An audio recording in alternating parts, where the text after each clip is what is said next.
When conducting economic analysis, one needs reference points, anchors in some sort. In the semantics of economics, this is called stylized facts. Stylized facts are recurrent patterns of relationships between economic variables or between economic variables and financial markets.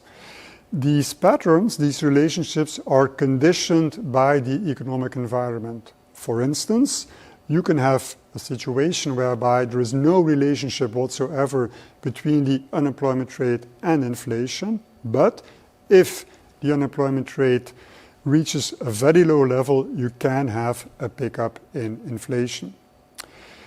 These stylized facts, historically, are used today when conducting an economic analysis, and they shape expectations for the future, and they're also used when formulating economic forecasts. Today, many people, many economists, including central bankers, wonder whether these stylized facts of before are still relevant, are they still applicable, or have we entered a world without reference point? Let me illustrate this with the following, and we can simply confront two very important economic variables in the United States. On the one hand, the shape of the yield curve. The US yield curve has been inverted, and very significantly so, for quite some time following aggressive monetary tightening by the Federal Reserve. And on the other hand, the growth environment remains actually quite good. The nowcast of Federal Reserve Atlanta actually projects a very significant growth rate of the US economy in the third quarter of this year.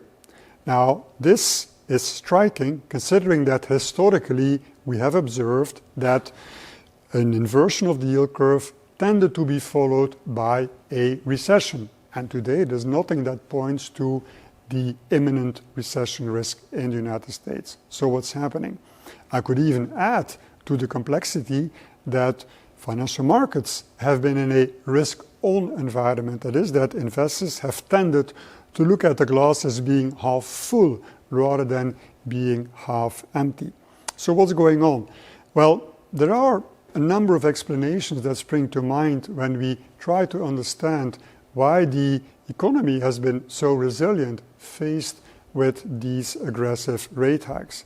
One element, for instance, is the multiple shocks that we have experienced on the supply side and supply disruption. And that means that the order books of companies in the United States, but also in the Eurozone, are still pretty well filled. So that means that companies are pretty relaxed about the volume that they will be able to produce in the next several months. Another reason is that we are still, in certain sectors, experiencing a phenomenon of pent-up demand. This is something that clearly explains why the tourism sector has been booming over the summer months. A third element of explanation is the income support during the pandemic. Income support leading to excess savings that is now being deployed to underpin consumer spending.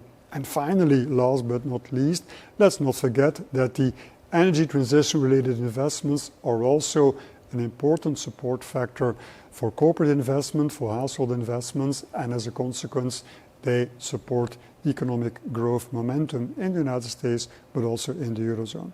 All this can be summarized as a kind of situation that is very ambiguous, where we wonder whether there is a kind of a change in paradigm, in analytical paradigm of the work of an economist. Have these old stylized facts, have they disappeared forever, or will they make a comeback at some point? That ambiguity has important repercussions. It has a kind of an economic cost associated with it. And that is because, one, the job of a forecaster, the job of making economic predictions becomes more difficult. There is a risk that economic forecasts will become bigger than they have been before. We see that, for instance, with the forecast errors in terms of inflation. This is a topic for anybody producing a forecast. It's a topic that is important for anybody using a forecast. It's also a topic that is important for central bankers who have also been confronted with major forecast errors. It pushes central bankers, to quote Christine Lagarde, the ECB president, to be humble.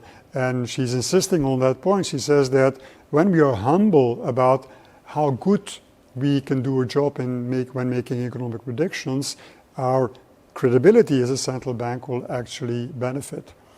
Now, there's another consequence which is important of that ambiguity about possible change in paradigm, and it is what is happening in financial markets.